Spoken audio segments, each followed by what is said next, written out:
बोला हरी बोला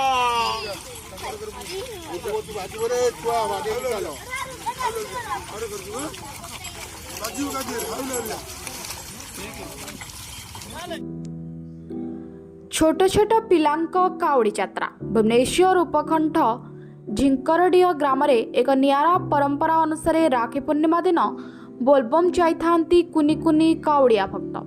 श्रावण मास पूर्णिमा आरंभ होई पूर्णिमा शेष होता बेले भक्त माने श्रावण मासर सबु सोमवार पानी नहीं विभिन्न शैवपीठ में ढालुवा बेले किंतु एठारे नियारा भाव राखी पूर्णिमा दिन कुआखाई धारु पानी भार नहीं ग्राम शैवपीठ में ढाली थांती।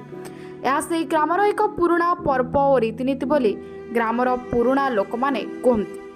यह पानी भार नहीं जाउथिबा छोट छोट भक्तों को ग्रामर लोक माने हुड़ाहुड़ी हरिबोल देई तांको नदी को जाई पानी उठेबारे सहाय्य करंती।